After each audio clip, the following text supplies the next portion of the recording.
Virginia. Now this was something Rochambeau was actually hoping for, because George Washington wanted to attack New York City, which was heavily fortified. General Washington really wanted to take New York, but Rochambeau, with his advice, gave him the idea to attack Cornwallis. Yes. So, in July of 1781, the orders were given. The French and American army marched from Rhode Island all the way down to Virginia in summer. We're wearing wool, full packs, all marching. We didn't arrive into Williamsburg, Virginia until the end of September. Cavalry, light dragoons were still extremely effective against unprepared or exposed infantry or artillery. This was largely due to the speed at which they could execute an attack and then retire back to a safe distance before the enemy infantry could retaliate. And in the aftermath of a battle, the dragoons could be used to press the victor's advantage or to screen retreating forces from further attack.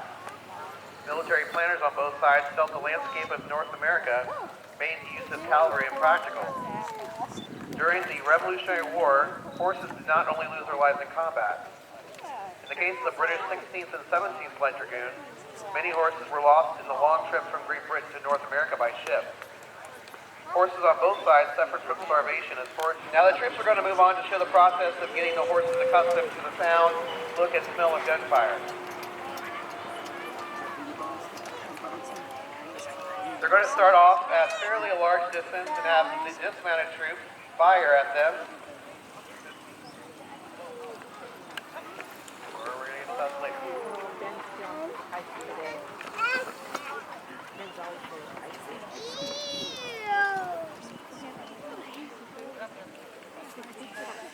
He's a retired racehorse. He did sulky racing. Horses of the period were extremely small by modern standards, with most of color, as this made their movements less noticeable. But as the war went on, procuring remounts of a certain color proved to be pretty much impossible. In the end, having a horse of any color was better than not having one at all. Early in the conflict, General George Washington's army was boosted by the addition of a few troops of horse, but due to logistical and command differences between Washington and the commanders of the Light Dragoons, he sent them home. Petitioned state governors to send some of their state horse units to help the Continental Army, and in doing so, one such governor was Patrick Henry of Virginia. The Dragoons are now going to show you how they would be getting the horses accustomed to saber fighting. They're going to start out riding one another to break that mindset and teach them that riding and another horse will not get them hurt and there is nothing to fear. Once they can accomplish this with clapping hands, they will move on to riding past one another and clanging sabers. Then the next step would be for them to ride up, engage the opposing horse, and spin in the circle.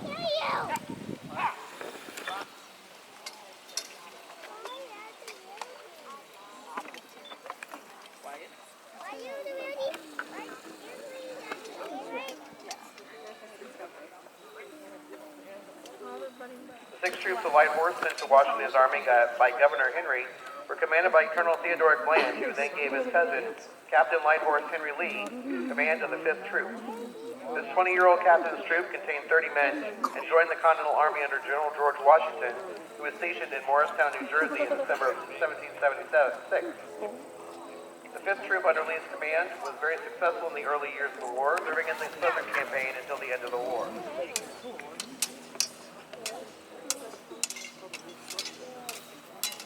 Now the uniform you see these troopers wearing today is the blue regimental coat faced with red, which were the colors of the state of Virginia. Lee's troop never changed uniforms to match the rest of the 1st Regiment and kept the Virginia Light Horse color scheme for their uniforms throughout the war. Are basically just brown best muskets cut down, and the reason they were using carbines is because they were easier to load and fire on horseback. Also, the curved saber that you see them using right now was mainly used to disable, not necessarily to kill other horsemen or infantry. All the dragoon needed to do was break his enemy's collarbone or arm, and the cripple wouldn't be shooting a musket for a while. And speaking of sabers, you can see some of our dragoon troopers out there are wearing leather jockey-style helmets The helmet protects from foliage as we ride and offers slight protection from saber blows. And the horsehair crest is very decorative. Then you will holster the pistol, turn around and draw a saber. Next he is to charge with a white rag and catch it with the point of a saber as an exercise in precision.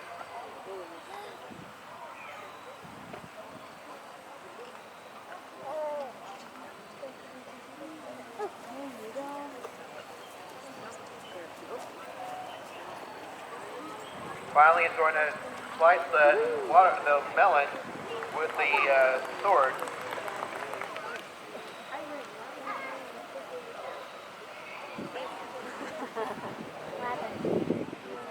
Now you will notice that sometimes they're able to achieve this obstacle course, and sometimes they'll miss parts of it. The reason for this is very theory correct, as the horses are being trained along with the dragoons. In reality, it would take about 6 months working 8 hours a day to train a dragoon mount to operate as a war horse, because a lot of the horses were coming from farms. Now, some of our mounts here have been reenacting for quite a while, and some, this is their first season out with us. So there is a lot of training that goes into it, both at events like this and also at home.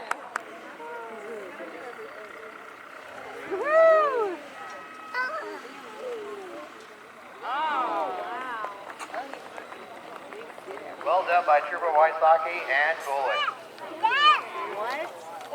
What? Now, Trooper Maddox is actually going to shoot his carbine off of Goalie. Looks like he was successful with that one.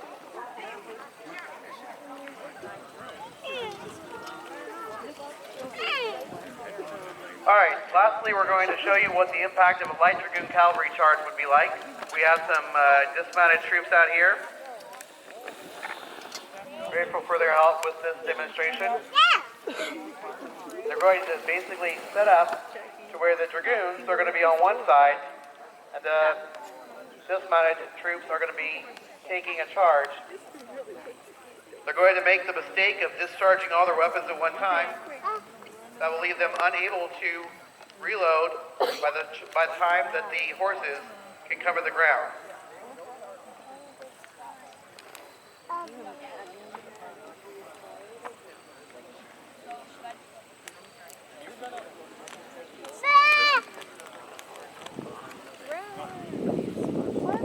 These troops look pretty professional out here. I don't know if the dragoons are going to be able to get them to run around.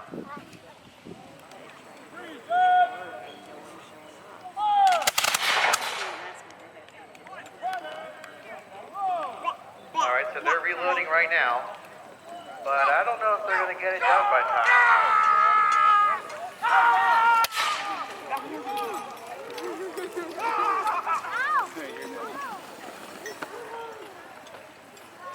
Well done, dragoons.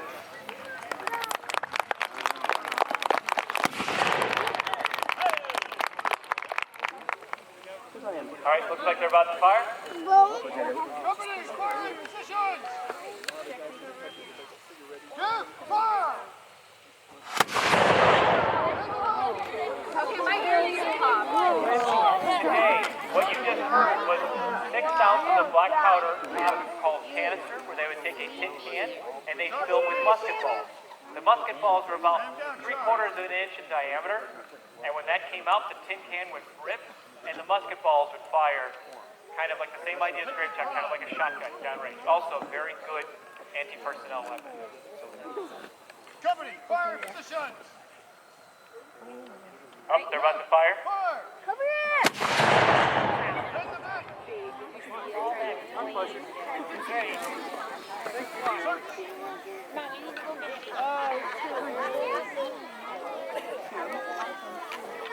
On the 18th century battlefield, cannons were often fought over between sides. There's numerous battles in which one cannon was captured and then was in turn turned around and used, getting the most shots off of the minute. I believe it's 12 to 14. It was a British cannon crew that was not doing any of the safety. They were just loading and firing, loading and firing. Apparently on the last round, whether it's 12 or 14, I can't remember the exact number, the gun had gotten so hot that when they put the round down, the gun itself exploded. So the record to this day stands. I don't think anyone wants to best it. Looks like they're about ready to fire.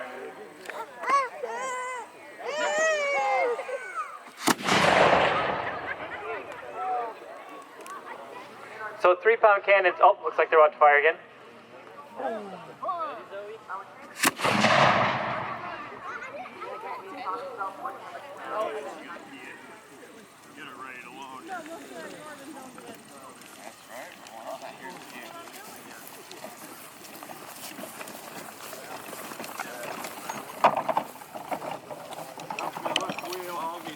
And to the right are the Crown Forces soldiers, the forces of the British government and King George III. So we're going to lead out with the elite units of the Congressional Forces. These are 2 Continental Army units, meaning they're basically on federal service. The first in the blue coats with the red facings are the 1st Regiment of Continental Light Dragoons. Light Dragoons got to go from place to place on horseback, and they could fight either on horseback or on foot, depending on what was needed. And you'll see they're wearing jockey helmets with a horsehair tail as an indication that they're dragoons, and also most of them have got riding boots and spurs as well. Then in the green coats are the Continental Marines. The Continental Marines were kind of multi-function unit in the Revolution as they are now. This is an artillery unit, an artillery company from the Continental Marines. And then in the blue coats are members of the Illinois Regiment of Virginia. So they're Virginia state troops rather than Continental. And then the British, the Crown Force, the British regulars in red coats.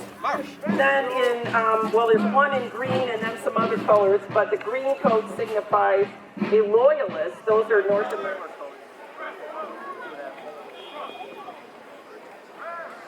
You can see we have a loyalist officer also in command of the Crown Forces, and then it's a Continental Marine actually who's commanding the whole thing. We're going to get ready to do a salute to you. We want to thank the people at Dollinger Farms for having us out this weekend and supplying us with food and water and dinner last night, everything we needed. And also the first unit that led out there, the Continental Dragoons, who are our host unit and came out and made it, figured out the camp layout and did the scheduling and everything. So we want to thank both of those, but we also would like to present a salute to you, our audience. One is about educating people about the American Revolution, so we really appreciate your interest and the fact that you came out to see us this afternoon.